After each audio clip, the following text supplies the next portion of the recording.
Well, and I also had to promise I wouldn't sing. So, anybody knows how I sing, they can understand why that is. Want to thank everybody for coming this afternoon.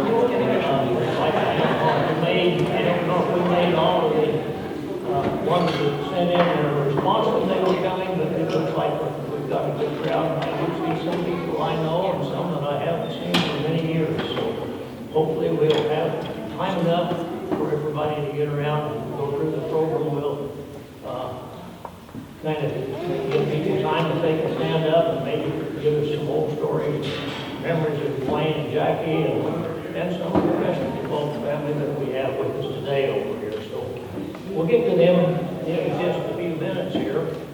I just mentioned the volunteers, the people that's helping here with our horse show this weekend. Show managers Vicki and Julia Giuseppe. Show committee, same people with Jan Linder and Cindy Shaw, Denise Benson, and Vicki Salee on that committee. Memorial committee, Jan Linder, Jan Lawson, Kathy Shear, Larry Titus, here as an announcer. He's back here, I think, a minute ago. Somebody hiding already back in the back. Okay, somebody asked me yesterday who was the announcer, and I wasn't able to respond. So, you're here, now we know. Okay, grounds, Amy Sean. I didn't see Amy here this afternoon, but he does a good job out there. Show secretary, Lisa Salee, and Lori Freifel. Entrance gate, Carla Vetter. Exit gate, Linda Michon. Arena judge, Amelia Brown. Trail judge, Kaylene Deere. Trail stripe, Anita Hurlbert. Photographer, Robin Salee, and Jan Lawson. So we've got lots of people there that's going to take care of the show tomorrow. Then we might introduce the rest of these folks here. Trophy committee. Julia Giuseppe, we should give her a special round here today. She apparently about single-handedly raised the money to buy that saddle back there.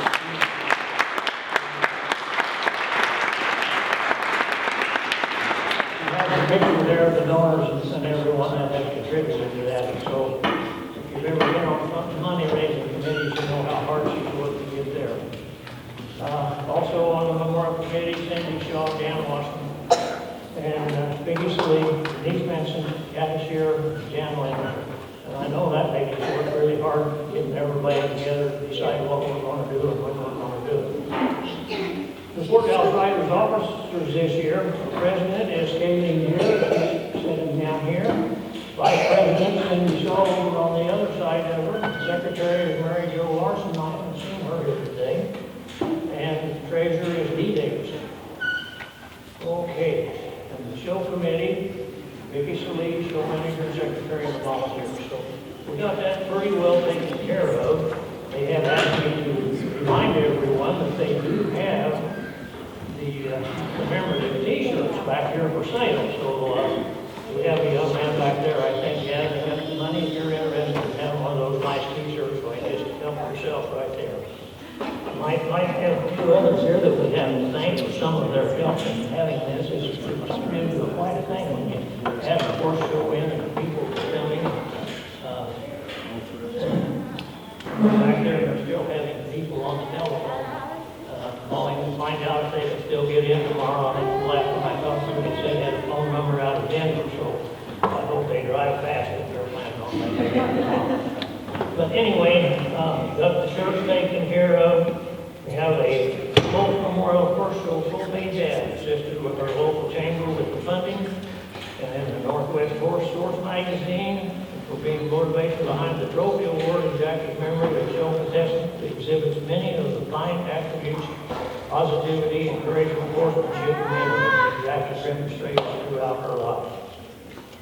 This happened to be back a few years ago in Jackie's young life.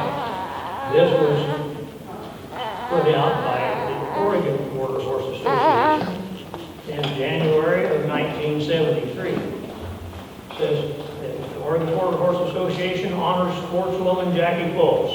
Standing ovation was given to a real trooper in the horse show world, when it was announced that Mrs. Duane, Jackie Wolf of the Dalles, Oregon, had been chosen to receive the club's first good sportsmanship trophy at the annual convention of the Oregon Quarter Horse Association, held at the county square in Eugene, Oregon, on Saturday, December the 2nd. Presenting was Mr. Dan Opie of Lowell, Oregon. Jackie, associated with husband Duane in the D&J training stables at the Dalles, was picked by a group of judges who observed exhibitors at quarter horse shows throughout the Northwest during 1972 and made their decision based on the abilities to win or lose with a smile, be fair, helpful, and an all-around good sport with their choice. Most certainly couldn't have fallen on a more worthy recipient. Congratulations, Jeff.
think this is great, seeing so many of our old friends and so many meeting new friends. As we gather here to celebrate the life of Jackie Fulps, I remember Jackie and Duane at Broken out at Manny and Zelda's again. And that was a few days ago. What an awesome lady. She touched so many people with her kindness, love, and support. We're here today to celebrate the life of Jackie by sharing memories with laughter and joy. I love this quote. Death leaves a heartache no one can heal. Love leaves a memory no one can steal. So if we'll bow our heads, let's ask the Heavenly Father, thank you for blessing us with Jackie until you needed her more and called her home. Thank you, Lord, for blessing Jackie's family and all who are attending this memorial with your presence, your peace, and your love. We also thank you, Lord, for watching over all the contestants in the Fulps Scholarship Horse Show tomorrow. And Lord, we thank you and ask your blessing upon all the folks that have worked so hard to put this wonderful celebration together and the horse show tomorrow. We ask all these things in the mighty name of your Son, Jesus, and we all say, Amen.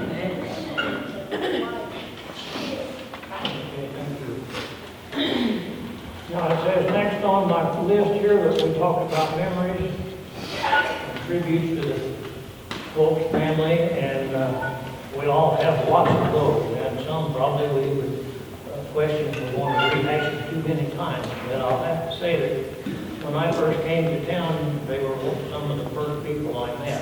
I being a stranger, grew up in Kansas.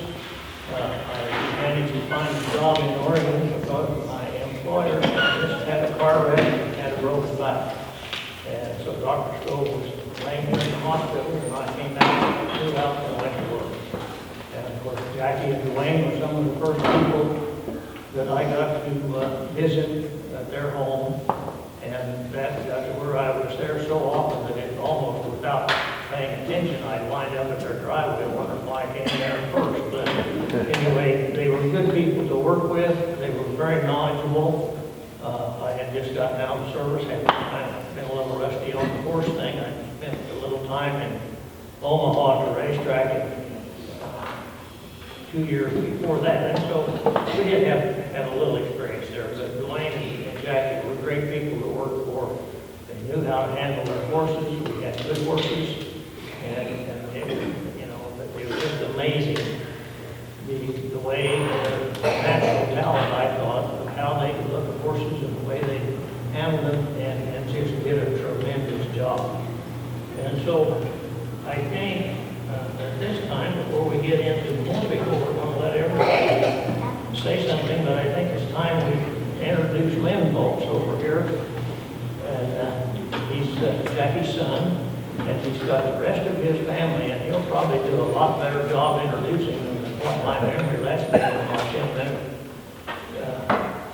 Now, speaking a while ago, he's got a nice little family and lots of help coming up. I hope they're all good riders. Lynn, you want to introduce your family to us? I will, yes.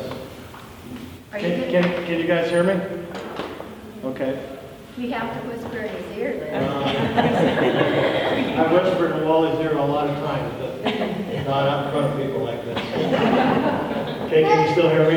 Yeah. Okay, the first thing I've got to do is, and I noticed him when he came in, but Monty, I got to tell you, John Lucy and I knew you had the two, I'm a car guy, you had the two best Chevelles in town.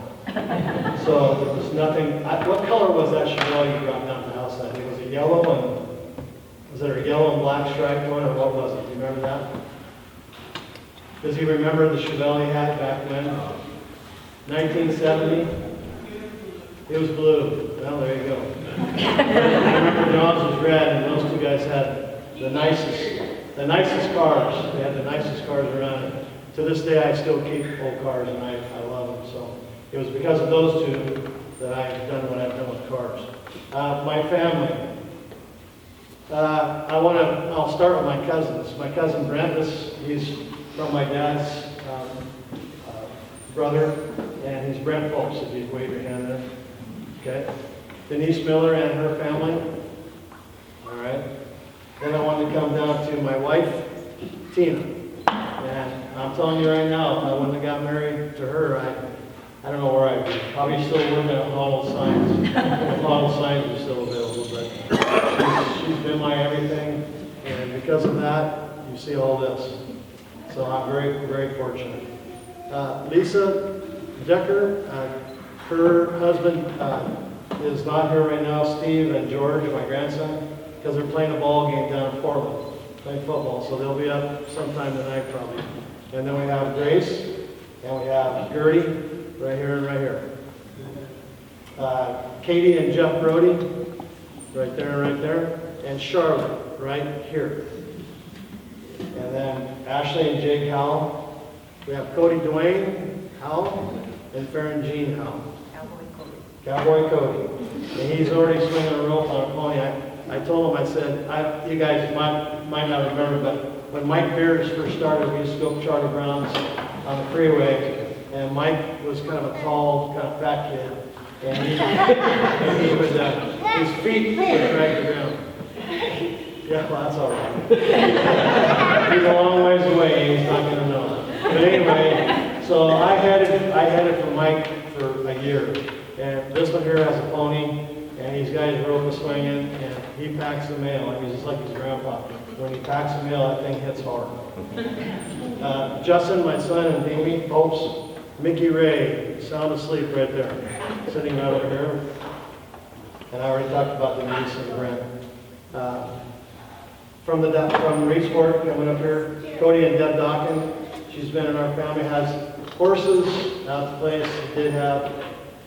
At this point, I have no more horses. I just have 5 cats. Thanks to my daughter, Ashley. Ashley is just like her grandmother. She'd save everything. If we came in the house, she'd save. So one day I called them up, and they just had baby cats. I said, Ashley, we have an old cat my mom loves and still is alive, but her name's Miss Kitty. And I said, Ashley, is there a chance that you could bring me 1 cat? Well, we would have had 4, but it bit Jake in the hand, so he let go and took off. Now I have these 3 cats, and I love them to death. And we still have Miss Kitty, and then I have a wild cat. So that's my family at the barn. But I'll tell you what, it's an amazing feeling to walk up to a barn you've been in for 40-some years, full of horses. We kept riding and kept showing and kept training kids and whatever, and Mom helped me. But to walk through a barn where there are no more animals other than cats, a little bit different. So I want to thank all these folks up there, and Wally and everybody else that have helped put this on. I know she would be extremely happy with this, very happy. So I thank you all for doing your jobs. And this is from my whole family too.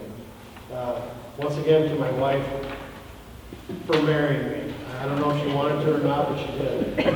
So it worked out quite well. I told my mother years ago, I think I was maybe early 20s, and I was up at Eastern Oregon going to school. I said, someday I'm going to have a very large family. She goes, well, that takes a lot of work. I said, well, I found the right gal, took some work, and here we are today.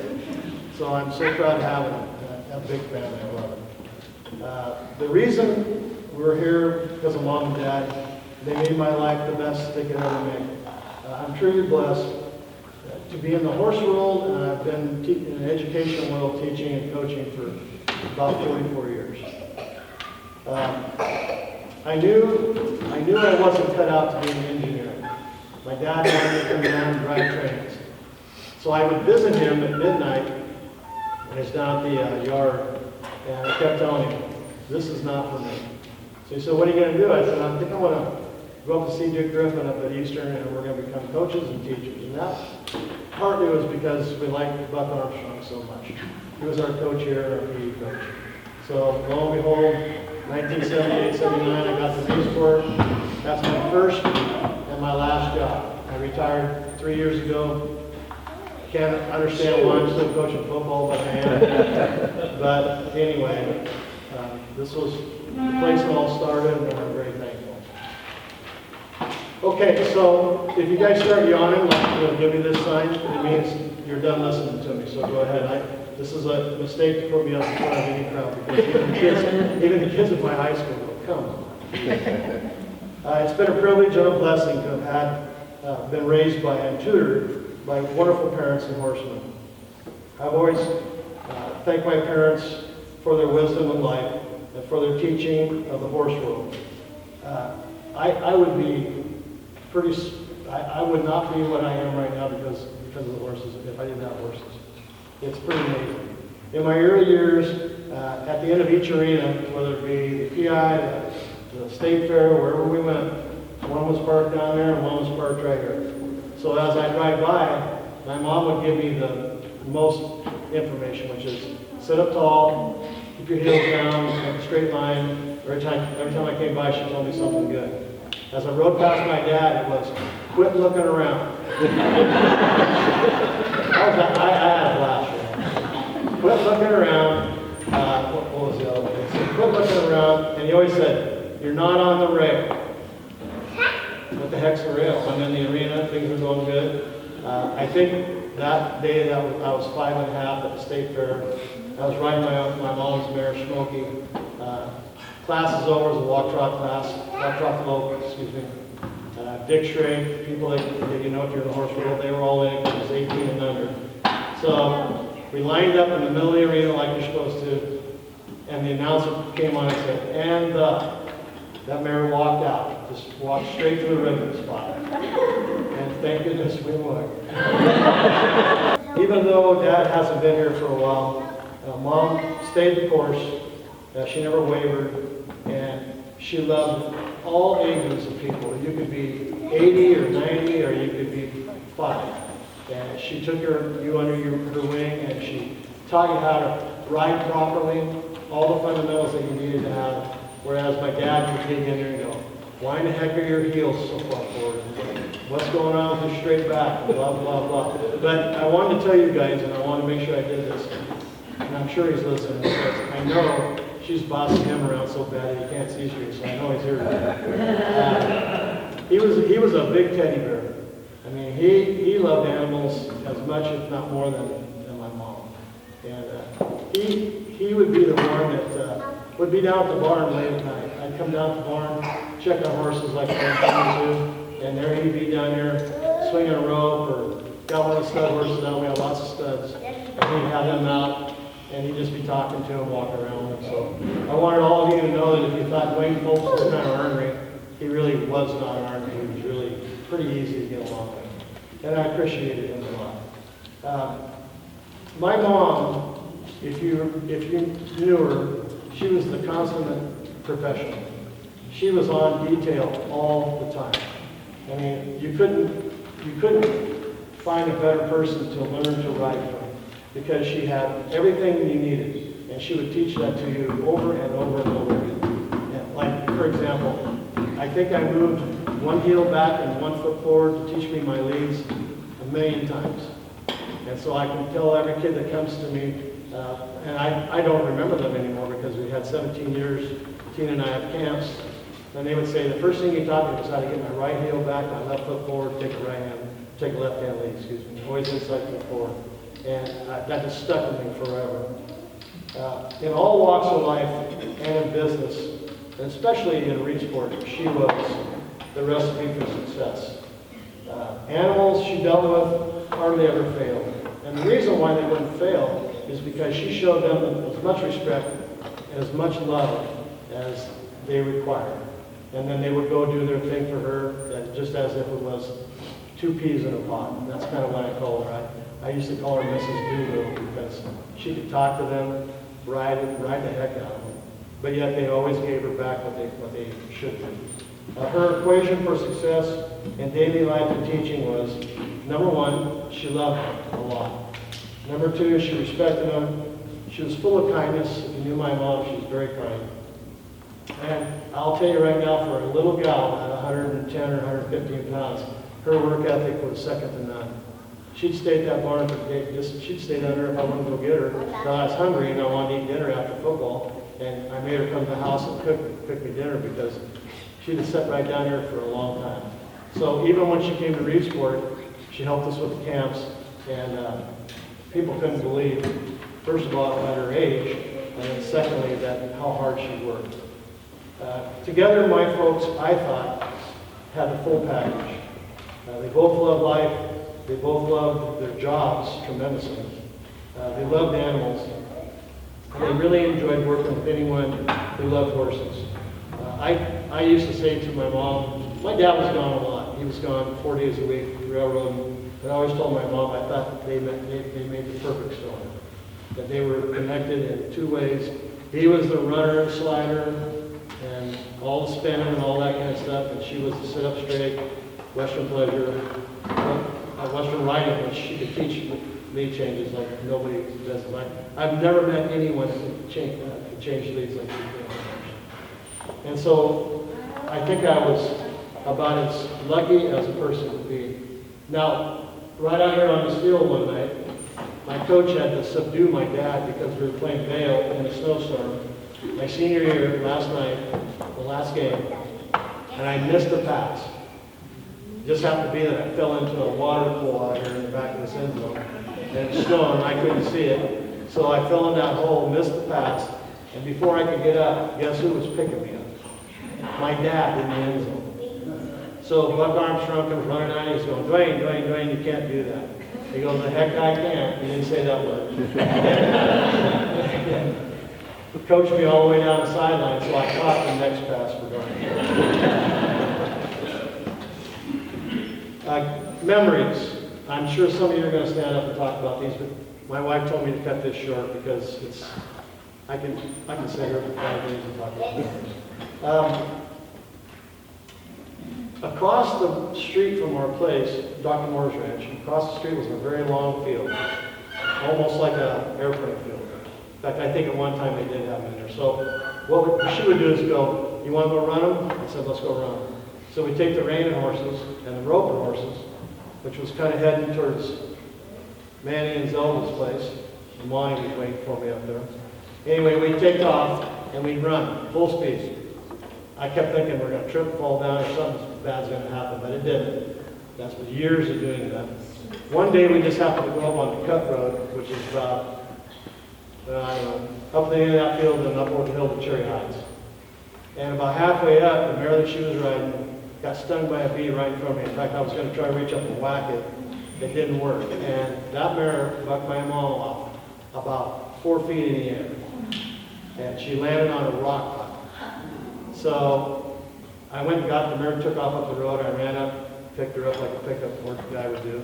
Down I came, helped her get back on the horse. And the next morning she said, I think I better go in to see Dr. Moore and Dr. Sturgeon. They had the Nick Columbia Hospital. And we had training horses for both those guys. Anyway, we went in and her kidney had been dislodged out of its socket. That's how tough that little gal was. Another one that I remember, just to tell you how tough she is, we from Homer Way. My folks one night went in and got these 2 orange Persian cats. They were called Homer and Jethro. So Homer and Jethro would sit alongside of me at the kitchen table, and they would constantly reach up like this and take my food off my plate. Constantly. Yeah. Diane knows. So I'd be sitting there and I'm going like this to them, right? About the time I did this one more time, a fly swatter hit me right here on the side of the head. My mom could swing a fly swatter better than anybody. And then the next time that happened was we were watching Ed Sullivan and we were watching the Beatles because she was a Beatle believer. In fact, we had to rush home from a horse show one time just to get to watch it. Threw the horses in their stalls and ran up the house. So I'm sitting there, and this is what Homer and Jethro would do. They would walk to the door, look back at me. I sat there. She goes, are you going to get up and get him? I said, yeah, I'll get up and get him. I get up to go get him. They both take off going the other way. Every time. So finally, one night I went, fly swatter. Right in the back. And she was good at it, I'll tell you. One afternoon, we were roping it, and the corridor shows was later on in the day. We were roping at Yakima on a corridor show. And I just got done roping. I wouldn't rope my dad anymore because all I did is yell at him when he went down the arena. So I roped with another buddy, and then I was going to rope with Mom after she was done with Dad. So I was sitting watching, and she was coming out, dirt arena, and all you could see was the old horse we had was old Charlie, the old stud horse. He did a complete flip. He tripped, flipped all the way over, and I could see her laying on the ground right underneath him. Flipped over, got up, he shook off, she walked over, smacked her stirrup, got on, and finished healing that stirrup. Even though she didn't win anything, but she got back on and did that, and that's just to show you how tough she was. And that horse went completely over. Another one. One of my absolute favorite moments of every week was to go up to Monty and Zelda Wasson's, and down below was your roping arena, and we'd ride down in there. Dirt looked like Indians everywhere, and then at night in the dark, my mom would hang these little strips on her tails, and we'd ride back about 1.5 miles maybe, and ride back down to the house, and she'd be singing Beatles songs. And my dad's trying to yodel, and he was the worst yodeler you've ever heard. But I just suffered, and when I sang the Beatles songs with my mom. For most of you that know my dad, he was the dog lover, but he liked these little ones. So one time from college, I came home in a snowstorm at Christmas, and I brought this little dog called Presto. I named him Presto because he was in a Presto box. So home I came, he'd chase Homer and Jethro up and over and around, all the different things, and then he would drag their box out from behind the stove, and then they'd take off again, and he took the low road and they took the high road. So we left. Dick Griffin and I and Scott, we all took off, headed back to the Grand. Snowing like you know what, great big flakes. And I get a phone call about 10 minutes after I walk in my apartment. It's my dad. He goes, "We're coming to get you." I said, "You're coming to get who?" He goes, "That dang dog, Presto." So my mom and dad drove in a snowstorm all the way to La Grande that same afternoon and came and got that dog. And he bit more people than you can talk about. So something that some of you may not know, when my mom was very young, and this is a true story, and my wife never believed me. Her girlfriend, she lived with a Swiss family in Woods, and that's just close to Pacific City. And it was right at the beginning of the war, World War II. And they would ride their bikes, they'd put cards on the back spokes, and then they'd hang some tails on the back. They'd go down and bug the guys that were in the Navy at the stand overlooking the beach there at Pacific City. And one day they heard all this bombing and shooting, so they went down, and lo and behold, the blimp was bombing a Japanese sub under the cliff, right there in Pacific City. Every time I told that story, people are looking at me like, you can't be. I was at my wife's office several years ago looking at the Rural Light, which is a local paper in Douglas County. And here was a guy telling the story that he was one of the sailors at that lookout, and he was there watching these blimps bomb the sub. So I thought that was a pretty cool story that she was involved in that. Last one. While Tina and I took Mom to dinner after her, she lived for the last 3.5 months at a place in Florence called Spruce Point. And I wondered why she never went down to eat in the cafeteria. It's a beautiful place. And she goes, I don't mind, I just don't want to go down. I said, okay, we're going to come and eat dinner. So we went down, sit down, eat, and I said, Mom, how can you not like this place? It's gorgeous. And her comment, which at the end, she was very blunt. Too many old people. She was a month from turning 93. Too many old people. I know for a fact that she loved all of her friends, old and new. She loved everybody, basically. She loved horsemen and horsewomen of all ages.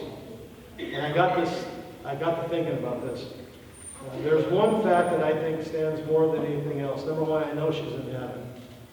And I really believe that at some point or another, there's probably hundreds of her friends, but probably more of those are four-legged with tails and fur on them.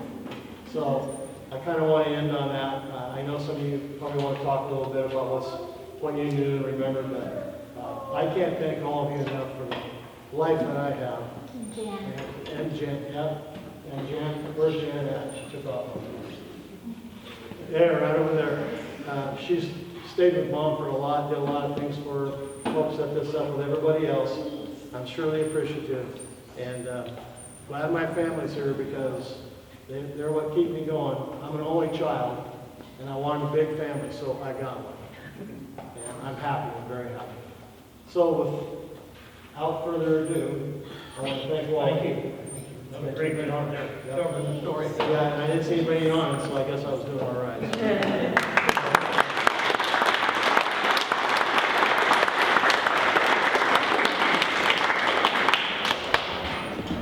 Thank you, Lynn, for all those stories. I'm sure way better than what my memory is for most of the things. We did a lot of things out in the folk place. Quite often we were in trouble or somebody had been in trouble before we got there. It was always a great place to go. They had good workers to work on. And it was just a terrific experience.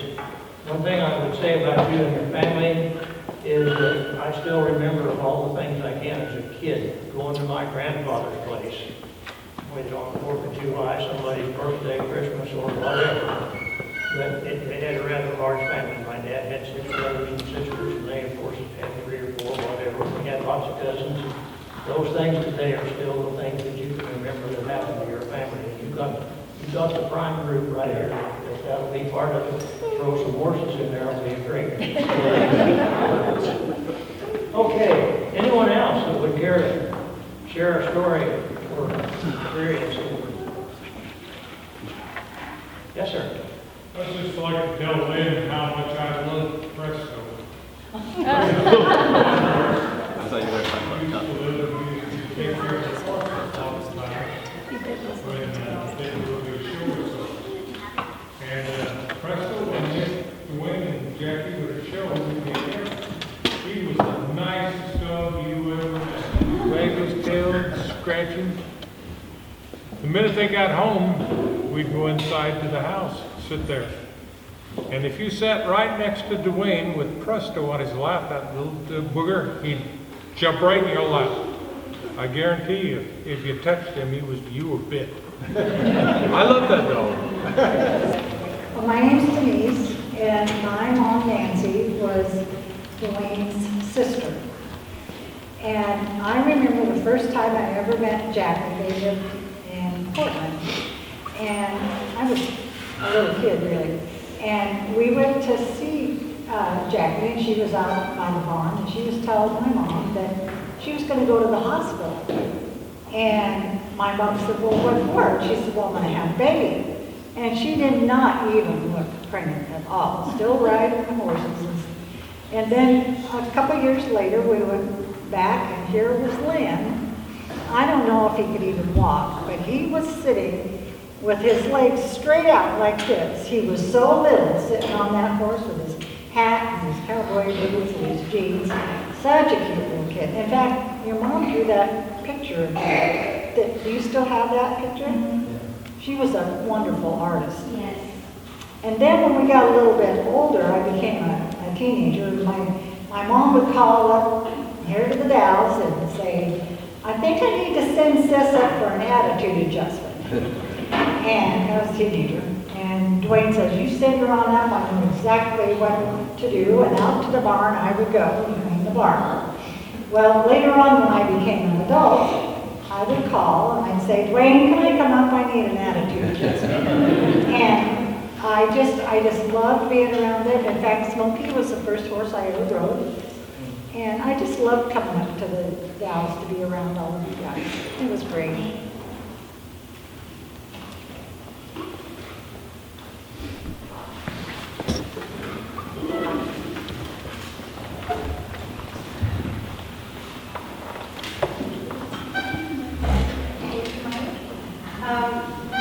I received an email from a lady by the name of Sue Tasker, and she couldn't make it, but she asked if she sent me a letter if I would read it. So this is from Sue Pastor. I first met Jackie in the fall of 1999 when Lynn started my quarter horse gelding. Is it 8 or 80? Lynn, do you remember? I was looking at Paul Shannon, can you keep? Oh, it's spelled A-A-G-E, and I wasn't too sure about that, but anyway. Yeah, I remember the horse. I'm not sure if I remember. How to pronounce it. Jackie had just moved to Deer Haven Ranch in Reedsport from Mosier.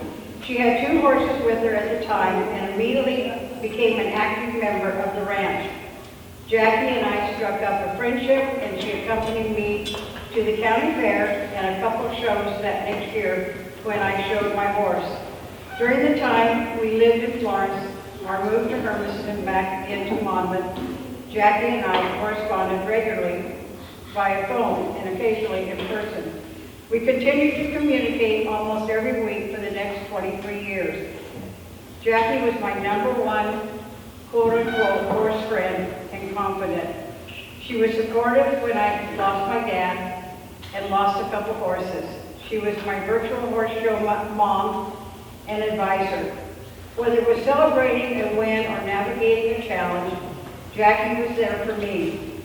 During the past few years, when Jackie became less active, Lynn graciously received my horse photos and videos on his phone and patiently shared them with her.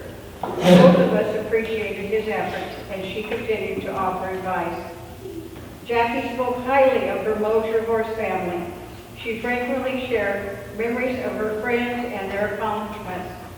She was so proud of them. Out of habit, I go to pick up my phone every week to call Jackie. I miss sharing my latest horse adventure or asking her for advice. I was so very blessed to call Jackie Fulps my friend. Godspeed, Jackie. Love, Sue Pastor. And I think she kind of summed it up for what all of us feel. Because I rode with Jackie, my kids rode with Jackie, and my great-grandkids would too if she was still here. But yeah, Sue really summed it up for all of us.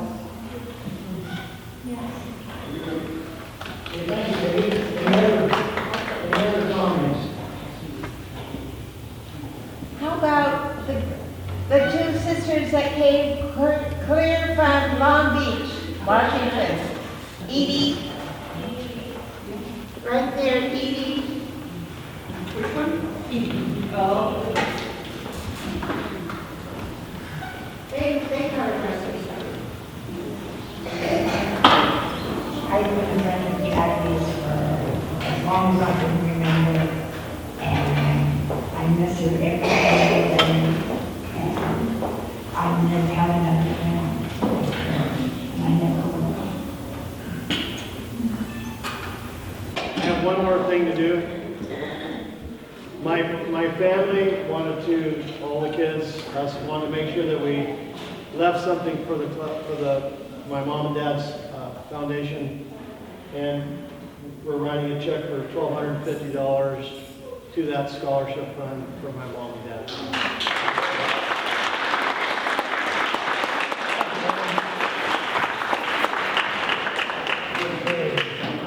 We want to thank all of the officers and people with today for their efforts in putting this together. For Melanie Hudson providing us with music, my wife was prayer, and Linda Orm for her system that has been working reasonably well here for a week here, and for all the Fulps family that managed to come up and share their life with their mothers and fathers and grandpa, whatever. That's a lot of good stories there.